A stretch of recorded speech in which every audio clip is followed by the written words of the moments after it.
Nah, oke anak-anak, yang selanjutnya kita beralih ke buku tema ya, atau buku tematik kalian itu di halaman 21. Nah, tema ini ya, tema 21 itu maksudnya halamannya ya. 21 ini adalah halamannya bukan temanya ya. Jadi temanya tema 4, halaman 21 di buku tema ya. Nah, di sini warisan budaya Indonesia yang dikenal dunia tidak hanya batik. Di bidang olahraga, pencaksilat juga merupakan warisan budaya yang mendunia. Tahukah kamu pencaksilat Indonesia? Nah, anak-anak, kalian pasti pernah menonton di televisi atau bahkan beberapa dari kalian ya, terutama yang anak laki-laki, pasti ada yang mengikuti latihan atau pencaksilat ya. Nah, jadi anak-anak, selain batik ya, di Indonesia itu juga terkenal dengan bidang olahraga yaitu pencak silat. Nah, di sini kita akan lihat bersama-sama ya tentang pencak silat. Nah, anak-anak, siapa yang tidak kenal dengan Iko Uwais ya? Iko Uwais adalah salah satu atlet silat Indonesia. Ia telah menekuni dunia silat lebih dari 10 tahun. Iko Uwais berhasil menduduki urutan ketiga dalam gelaran turnamen silat Provinsi Jakarta pada tahun 2003. 2 tahun kemudian ia berhasil menjadi juara. Iko adalah juara di kejuaraan silat Indonesia silat nasional kategori demonstrasi. Iko beberapa kali ikut kegiatan pencak silat di luar negeri seperti Inggris, Rusia, Laos, Kamboja, dan Perancis. Pencak silat merupakan seni bela diri bangsa Indonesia. Hampir tiap daerah di Nusantara memiliki tokoh pendekar silat kebanggaan. Pencak silat memiliki gerakan unik yang mengalir dengan koreografi layaknya tarian. Nah, dalam setiap gerakan juga terkandung filosofi.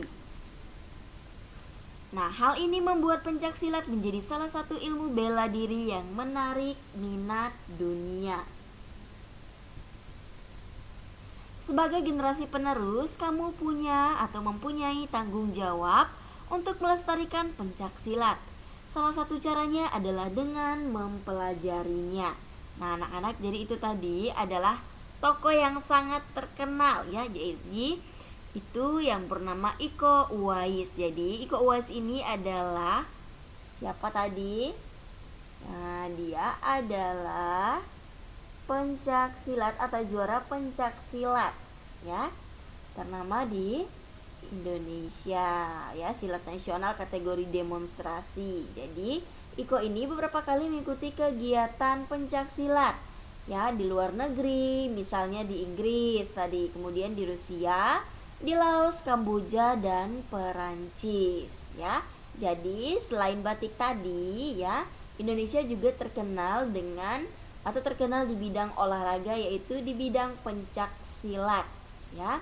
Nah, pencak silat ini merupakan seni bela diri bangsa Indonesia. Nah, kamu akan mempelajari olahraga bela diri pencak silat.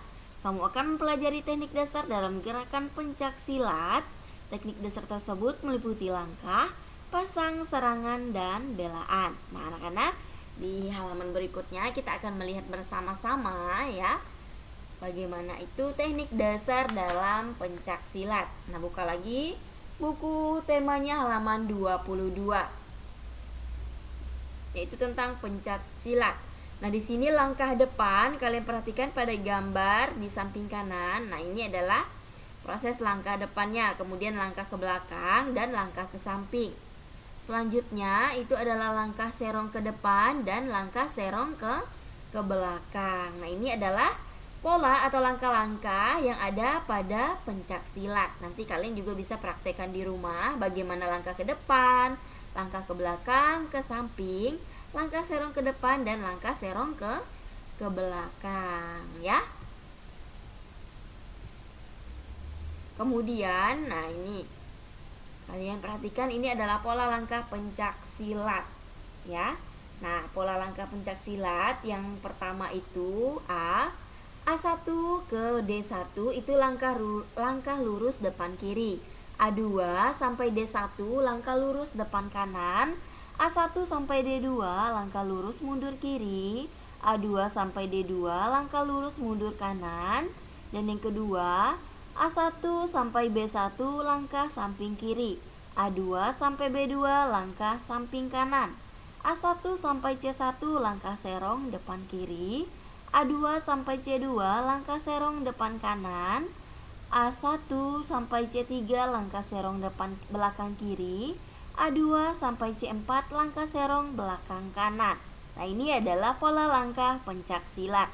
Nanti kalian bisa gambar pola langkah ini di buku catatan kalian untuk kalian belajar di rumah, dan kalian bisa praktekkan di rumah sendiri menggunakan pola-pola yang sudah Ibu tampilkan tadi. Nah, anak-anak, di sini ada cerita, yaitu cerita tentang semut dan belalang. Nah, Ibu Guru akan membacakan cerita tentang semut dan belalang, dan kalian mendengarkan dan menyimak baik-baik cerita tentang semut dan belalang. Ya. Nah, di sini Ibu akan membacakan dan kalian mendengarkan. Semut dan belalang.